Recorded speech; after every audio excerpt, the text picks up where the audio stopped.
Madhya Pradesh GK की इस series में ये हमारी तीसरी क्लास है।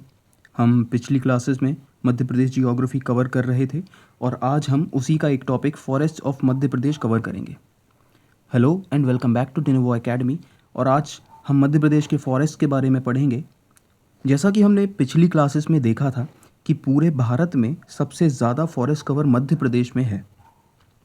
मध्य प्रदेश का रिकॉर्डेड फॉरेस्ट एरिया 94,689 है। देखिए, रिकॉर्डेड फॉरेस्ट एरिया या फिर RFA और फॉरेस्ट कवर में डिफरेंस ये है कि recorded forest area government documents में जो फॉरेस्ट अलॉटेड लैंड होती है वो है, और फॉरेस्ट कवर उस लैंड पर कितने एरिया में एक्चुअली फॉरेस्ट एग्जिस्ट करते हैं, पेड़ लगे हुए हैं, उसका फॉरेस्ट एरिया है, वो फॉरेस्ट कवर कहलाता है। Okay, so recorded forest area is government recorded area and forest cover is actual forest cover on that land. Madhya Pradesh के टोटल जियोग्राफिकल एरिया का 30.72% रिकॉर्डेड फॉरेस्ट एरिया है। ओके, मध्य प्रदेश में 3 मेजर फॉरेस्ट बेल्ट्स हैं। Vindhya Kaimur range, जिसमें पन्ना belt आ जाता है, Damoh Sagar plateau आ जाता है, और यहाँ पर रेयर फॉरेस्ट भी मिलते हैं। कुछ प्लांट्स होते हैं, कुछ हर्ब्स होती हैं जो बहुत ही रेयर हैं, वो यहाँ पर पाई जाती हैं। दूसरा सेंट्रल इंडिया बेल्ट है, जहाँ पर मेनली थॉर्न वेजिटेशन पाया जाता है, जो मेनली मुरैना, शिवपुरी, भिंड रीजन में है, जहाँ पर रेनफॉल बहुत कम होती है और यहाँ पर कांटों वाले पेड़ पौधे ज़्यादा पाए जाते हैं, जैसे बबूल हो गया, और मेनली ऐसे पेड़, ऐसी स्पीसीज़ जिन्हें पानी कम ज़रूरत होती है, वो यहाँ पर सरवाइव करते हैं। ओके, तीसरी है सतपुड़ा मैकाल रेंज, जहाँ पर मैक्सिमम फॉरेस्ट कवर है मध्य प्रदेश का, और ये है मध्य प्रदेश के 3 मेजर फॉरेस्ट बेल्ट्स। अब क्लासिफिकेशन 3 तरीके से किया जाता है फॉरेस्ट का। पहला है एडमिनिस्ट्रेटिव कंट्रोल के बेसिस पर। अब एडमिनिस्ट्रेटिव कंट्रोल वो होता है जो गवर्नमेंट डिसाइड करती है, और उन फॉरेस्ट में वुड कटिंग, ग्रेजिंग, हंटिंग, ये सभी पनिशेबल ऑफेंसेस होते हैं, या फिर लॉज स्ट्रिक्ट होना और कम स्ट्रिक्ट होना, ये गवर्नमेंट डिसाइड करती है। तो एडमिनिस्ट्रेटिव बेसिस पर मध्य प्रदेश में 3 तरह के फॉरेस्ट हैं। पहला है रिजर्व फॉरेस्ट, ये सबसे ज़्यादा है, 65.35% एरिया में है। रिजर्व फॉरेस्ट में movement, grazing, would cutting punishable offences हैं, यहाँ पर लॉज बहुत स्ट्रिक्ट होती हैं। सेकेंड आता है प्रोटेक्टेड फॉरेस्ट। प्रोटेक्टेड फॉरेस्ट मध्य प्रदेश में 32.84% है, और यहाँ पर लॉज स्ट्रिक्ट हैं, लेकिन उतनी ज़्यादा नहीं जितनी कि रिजर्व फॉरेस्ट में है। यहाँ पर लोगों का मूवमेंट अलाउड है। जो लोकल ट्राइब्स यहाँ पर रहती हैं वो कुछ लिमिटेशन तक पेड़ भी काट सकती हैं, क्योंकि उनका सर्वाइवल उसी पर बेस्ड है। और तीसरा है अनक्लासिफाइड फॉरेस्ट। अनक्लासिफाइड फॉरेस्ट, यहाँ पर एडमिनिस्ट्रेटिव अटेंशन उतना नहीं जाता, क्योंकि इस तरह के फॉरेस्ट में रिसोर्सेज उतने ज़्यादा गवर्नमेंट को नहीं मिलते, इसीलिए वो इतना ज़्यादा इन्वेस्ट भी यहाँ पर नहीं करते। अगर एडमिनिस्ट्रेटिव कंट्रोल करेंगे तो उसमें पैसा भी देना पड़ेगा, और गवर्नमेंट को वहाँ पर ध्यान भी ज़्यादा देना पड़ेगा उन एरियाज़ में। ओके, यहाँ पर ग्रेजिंग अलाउड है, फॉरेस्ट को काटा भी जा सकता है, क्योंकि यहाँ पर आम पेड़ मिलते हैं, जैसे नीम, आम, ये सभी पेड़ हो गए जिन पर इतने ज़्यादा प्रतिबंध नहीं लगाए गए हैं। सेकेंड क्लासिफिकेशन है on the type of trees. On type of trees Madhya Pradesh में 3 तरह के फॉरेस्ट हैं। सबसे ज़्यादा टीक फॉरेस्ट, फिर साल, और फिर मिसलेनियस। टीक मध्य प्रदेश में सबसे ज़्यादा पाया जाता है। इसके लिए रेनफॉल 75 से 125 सेंटीमीटर्स तक की चाहिए, और ये सागर, छिंदवाड़ा, झाबुआ, धार, खंडवा, होशंगाबाद में मैक्सिमम टीक मिलता है मध्य प्रदेश में, और मैक्सिमम डेंसिटी वाला टीक होशंगाबाद डिस्ट्रिक्ट में मिलता है। टीक आपने शायद हिंदी में सुना हो, सागौन के पेड़ को कहा जाता है, जो हमारे यहाँ पर फर्नीचर के लिए बहुत ज़्यादा फेमस है। इससे फर्नीचर बनाया जाता है क्योंकि ये हल्का और स्ट्रॉन्ग होता है। ओके, सेकंड साल फॉरेस्ट। साल के पेड़ से रेलवे स्लीपर्स बनाई जाती हैं, और मेनली ये कंस्ट्रक्शन पर्पस में भी यूज़ किया जाता है। आपने देखा होगा कंस्ट्रक्शन में लकड़ियाँ जब छत के लिए इस्तेमाल की जाती हैं, एक बेस स्ट्रक्चर को टिकाने के लिए, वो साल की लकड़ी होती है मेनली, हर जगह नहीं लेकिन मेनली साल की ट्री होता है वो।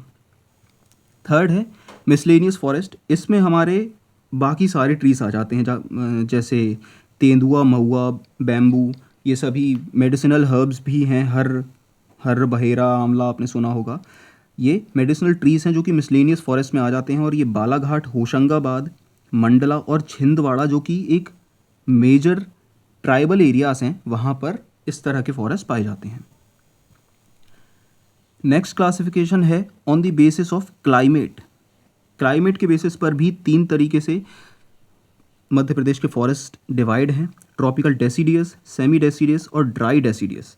देखिए डेसिडियस फॉरेस्ट का सीधा सीधा मतलब है एक स्पेसिफिक सीज़न में जो पेड़ अपनी पत्तियां झाड़ देते हैं या पत्तियां झड़ जाती हैं, आपने पतझड़ का मौसम सुना होगा, वो डेसिडियस फॉरेस्ट होते हैं।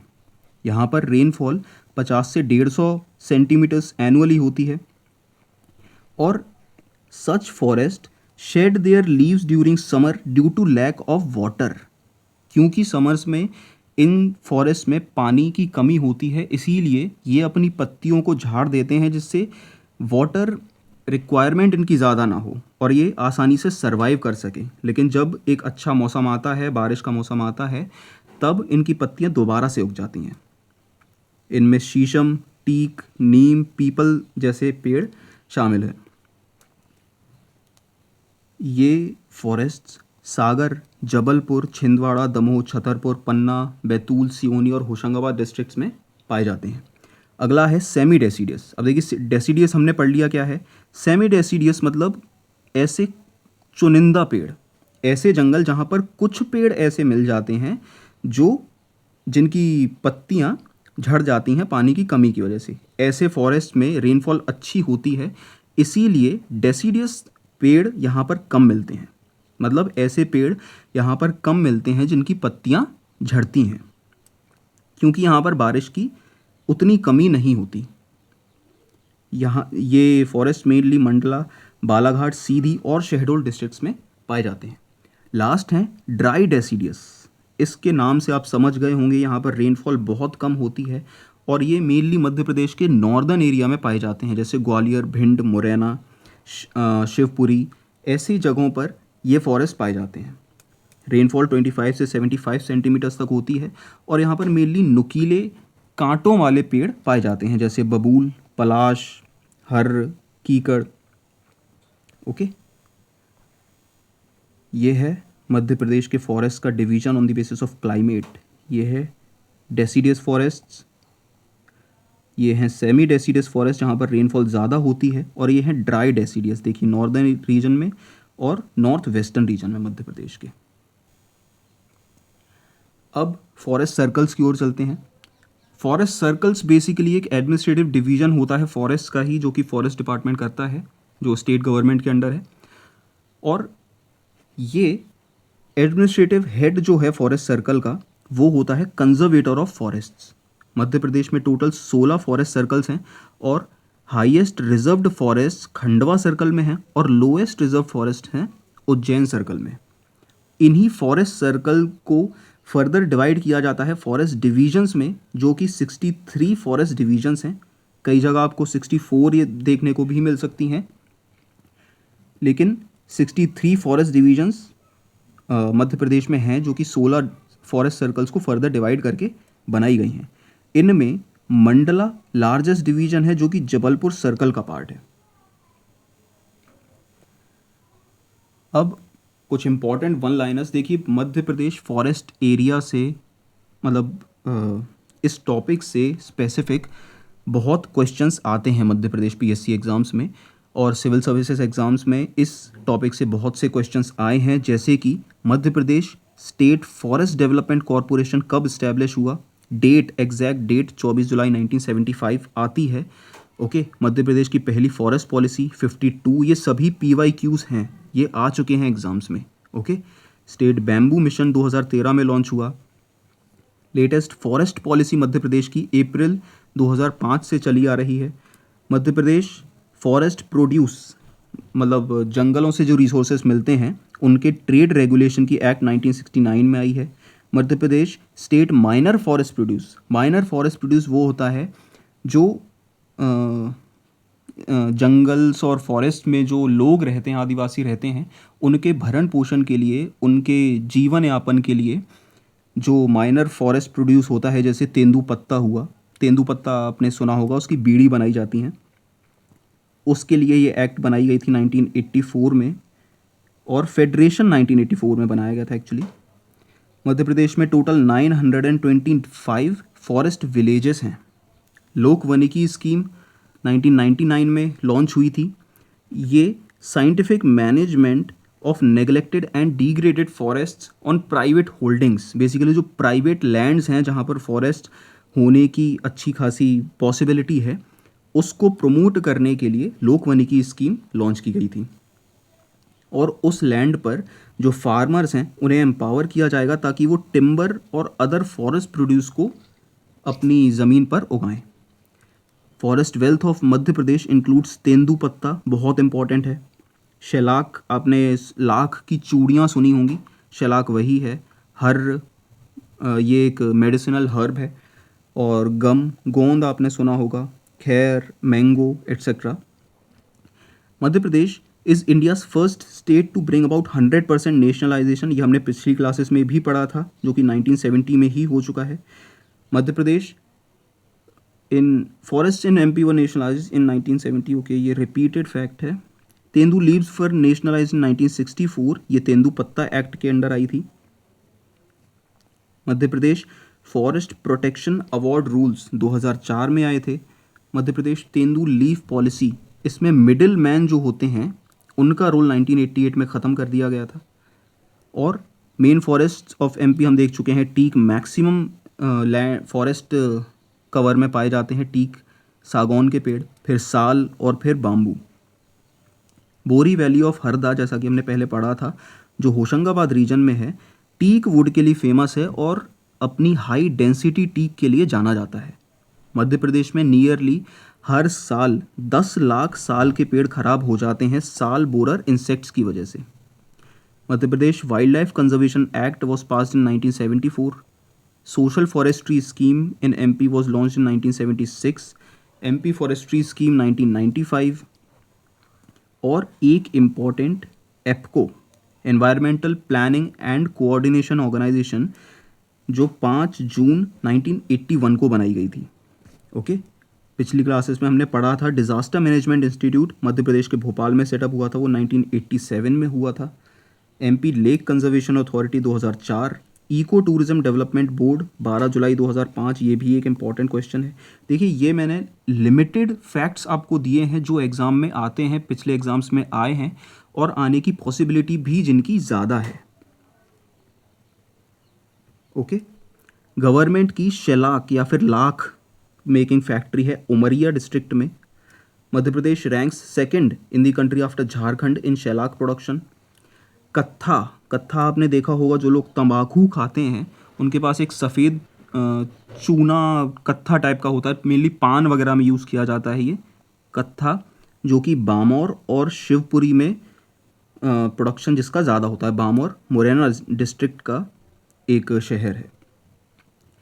पंचवन scheme is being implemented in Madhya Pradesh since 1976 in those districts where forest cover is less than 33%.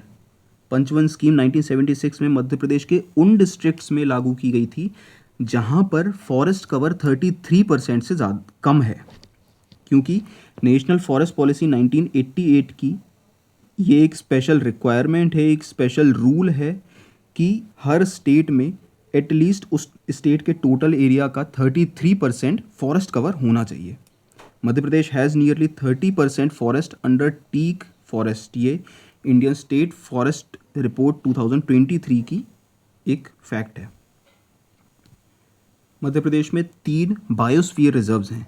Pachmarhi 1999 में बनी, अचानकमर अमरकंटक जो डेंडोरी और अनूपपुर डिस्ट्रिक्ट्स में है, और पन्ना बायोस्फीयर रिजर्व जो पन्ना और छतरपुर डिस्ट्रिक्ट्स में है, ये 2011 में बनी। इनको यूनेस्को के मैन एंड बायोस्फीयर रिजर्व, जिसे मैब कहा जाता है, उसमें शामिल किया गया था पचमढ़ी 2009, अचानकमर अमरकंटक 2012 और पन्ना को 2020 में मैब में शामिल किया गया था। ओके, अब ये कुछ इम्पॉर्टेंट इंस्टीट्यूशंस हैं मध्य प्रदेश के जो फॉरेस्ट से रिलेटेड हैं, जैसे कि संजीवनी इंस्टीट्यूट भोपाल में। ये जो 2 क्वेश्चंस हैं इनमें बिल्कुल भी कंफ्यूज मत होना, ये एग्ज़ाम में एमपीपीएससी सिविल सर्विसेज एग्ज़ाम्स में आए हैं ये क्वेश्चंस, और इसमें मैक्सिमम स्टूडेंट्स कंफ्यूज हो जाते हैं क्योंकि फॉरेस्ट मैनेजमेंट और रिसर्च दोनों सुनने देखने में एक जैसे लगते हैं, लेकिन दोनों की जगह अलग है। फॉरेस्ट मैनेजमेंट इंस्टीट्यूट भोपाल में है, फॉरेस्ट रिसर्च इंस्टीट्यूट जबलपुर में है। मध्य प्रदेश में फॉरेस्ट ट्रेनिंग स्कूल्स भी हैं जो अमरकंटक, बैतूल, शिवपुरी, लखनंदौ, गोविंदगढ़ और झाबुआ डिस्ट्रिक्ट्स में है। फॉरेस्ट ट्रेनिंग कॉलेज बालाघाट में है, वाइल्ड लाइफ ट्रेनिंग स्कूल्स ताला जो उमरिया डिस्ट्रिक्ट में है और पचमढ़ी में हैं। ट्रॉपिकल फॉरेस्ट रिसर्च इंस्टीट्यूट ये एक इम्पॉर्टेंट इंस्टीट्यूट है, ये जबलपुर में है। Forest research and human resource development Chhindwara district में, फॉरेस्ट डेवलपमेंट कॉरपोरेशन भोपाल और वन राजकीय महाविद्यालय ये बालाघाट में है। अब ये एक इम्पॉर्टेंट रिपोर्ट है, इंडियन स्टेट फॉरेस्ट रिपोर्ट, जो इंडिया के फॉरेस्ट की जो सिचुएशन है उनको बताती है, और ये 18th रिपोर्ट है। ये रिपोर्ट 1987 से बनती आ रही है और ये हर 2 साल में एक बार बनती है। लास्ट रिपोर्ट 2021 में आई थी और ये 2023 की रिपोर्ट है। 2025 में भी एक रिपोर्ट आएगी लेकिन अब तक वो आई नहीं है, इसीलिए तब तक हम इसको ही पढ़ेंगे। अब total forest and tree cover पूरे इंडिया में 8,27,357 स्क्वायर किलोमीटर्स का है, जो पूरे देश का 25.17% है। Total forest cover 7,15,343 square kilometres है और 1,12,014 स्क्वायर किलोमीटर्स ट्री कवर है, जो पिछले 2021 के मुकाबले 1445 स्क्वायर किलोमीटर्स का इंक्रीमेंट हुआ है। एरिया वाइज टॉप 3 स्टेट्स जिनमें मैक्सिमम फॉरेस्ट और ट्री कवर है वो है मध्य प्रदेश, अरुणाचल प्रदेश और Maharashtra. Area wise largest forest cover Madhya Pradesh में है, अरुणाचल प्रदेश में है, और टोटल मैंग्रोव कवर इंडिया में 4,992 स्क्वायर किलोमीटर्स का है। मैंग्रोव्स बहुत इंपॉर्टेंट हैं कोस्टल रीजन्स के लिए। ओके, अब ये कुछ पैरामीटर्स हैं, very dense forest, moderately dense forest and open forest, जो कि मध्य प्रदेश में है। इनके फिगर्स आप पढ़ लीजिएगा एक बार, जस्ट गो थ्रू इट, क्योंकि इनके फिगर्स एग्ज़ाम में नहीं आते, लेकिन कौन सा किस तरह के फॉरेस्ट ज़्यादा हैं ये ज़रूर आता है। तो मैक्सिमम फॉरेस्ट मध्य प्रदेश में है ओपन फॉरेस्ट, उसके बाद मॉडरेटली डेंस फॉरेस्ट MDF, और वेरी डेंस फॉरेस्ट सबसे कम है मध्य प्रदेश में। मतलब इंडिया में सबसे कम नहीं है, लेकिन इन तीनों कैटेगरीज में सबसे कम वेरी डेंस फॉरेस्ट है मध्य प्रदेश में।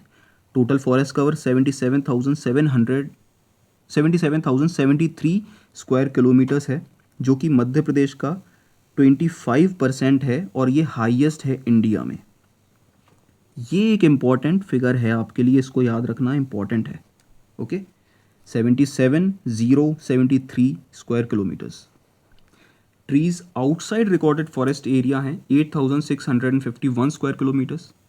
अब ये कुछ इंपॉर्टेंट पैरामीटर्स हैं जहाँ से क्वेश्चंस आने की पॉसिबिलिटी बहुत ज़्यादा है, क्योंकि 2025 में भी जो रिपोर्ट आएगी उसमें भी मैक्सिमम यही डिस्ट्रिक्ट्स होते हैं। बालाघाट बहुत लंबे समय से टॉप पर है फॉरेस्ट के मामले में। तो highest forest cover in terms of area के मामले में सबसे ज़्यादा फॉरेस्ट कवर है बालाघाट में, फिर छिंदवाड़ा, फिर बैतूल, मंडला और फिर श्योपुर। परसेंटेज के मामले में सबसे ज़्यादा फॉरेस्ट कवर है उमरिया में, फिर बालाघाट, श्योपुर, मंडला और सीधी। देखिए, परसेंटेज और एरिया वाइज दोनों सेपरेटली आपको याद करना इम्पॉर्टेंट है। Okay, lowest forest cover in terms of area है शाजापुर में, फिर उज्जैन, फिर आगर मालवा, फिर निवाड़ी और रतलाम। एक बात याद रखिएगा, इस फॉरेस्ट रिपोर्ट में 2023 में 52 डिस्ट्रिक्ट्स की ही काउंटिंग की गई है, क्योंकि जब मध्य प्रदेश में 3 नए डिस्ट्रिक्ट्स बने थे उसके पहले ही ये रिपोर्ट बन चुकी थी। 2025 में हो सकता है 55 डिस्ट्रिक्ट्स काउंट किए जाएं। Lowest forest cover in terms of percentage, सबसे कम परसेंटेज है उज्जैन में, फिर शाजापुर, आगरमालवा, रतलाम और फिर राजगढ़ में। भिंड और दतिया में भी 10% से कम फॉरेस्ट कवर है। भिंड में हम देख चुके हैं लोएस्ट रेनफॉल मध्य प्रदेश में भिंड डिस्ट्रिक्ट में ही होती है। मध्य प्रदेश लॉस्ट 2021 के मुकाबले मध्य प्रदेश में 612.41 स्क्वायर किलोमीटर्स के फॉरेस्ट कम हुए हैं, जो कि रफली इंदौर सिटी का टोटल साइज है, रफली। Okay, maximum very dense and moderately dense forest Balaghat में है, मैक्सिमम ओपन फॉरेस्ट हैं छिंदवाड़ा में, और मेजर इन्वेसिव स्पीसीज़, देखिए इन्वेसिव स्पीसीज़ वो होती हैं जिनका नेचुरल एनवायरनमेंट यहाँ का नहीं है, वो बाहर से आती हैं लेकिन यहाँ के एनवायरनमेंट को, यहाँ के पेड़ पौधों को बहुत ज़्यादा नुकसान पहुँचाती हैं। तो मेजर इन्वेसिव स्पीसीज़ है lantana camera. Maximum forest fire Chhindwara district में डिटेक्ट की गई है। All category teak in MP 30.27%। सारी कैटेगरीज का जो सागौन है वो मध्य प्रदेश में 30.27% है, जिसमें मैक्सिमम पोर्शन है ड्राई टीक फॉरेस्ट का 27.06%, उसके बाद वेरी ड्राई 0.5% और मॉइस्ट टीक 5.2%। साल कवर है 5.24% और मैक्सिमम फॉरेस्ट कवर है ड्राई टीक का जो 27% है, और उसके बाद southern dry mixed deciduous forest का। हाईएस्ट स्क्रब लैंड है भिंड डिस्ट्रिक्ट में, और मैक्सिमम ग्रासलैंड मॉइस्ट साल सवाना 40% ग्रासलैंड्स है मध्य प्रदेश में। मध्य प्रदेश में टोटल ट्राइबल डिस्ट्रिक्ट्स 24 हैं, जो कि फॉरेस्ट रिपोर्ट 2023 की ही एक फैक्ट है। अब ये मैप आप देख सकते हैं, नॉर्दर्न डिस्ट्रिक्ट्स में सिर्फ श्योपुर डिस्ट्रिक्ट ऐसा है जहाँ पर मैक्सिमम फॉरेस्ट्स हैं। उसके बाद साउथ और साउथ ईस्ट रीजन में मैक्सिमम फॉरेस्ट्स पाए जाते हैं। ओके, सो ये थी आज की class. Thanks for watching this class and I hope आप सभी पिछली क्लासेस के पीडीएफ्स पढ़ रहे हैं, क्योंकि आपके लिए बहुत इम्पॉर्टेंट है वो पीडीएफ्स, और अभी से तैयारी करना भी ज़रूरी है आपके लिए। इस क्लास से रिलेटेड या पिछली क्लासेस से रिलेटेड आपको कोई भी डाउट हो तो आप कमेंट सेक्शन में कमेंट करके पूछ सकते हैं। Okay, so thank you very much, stay tuned and see you.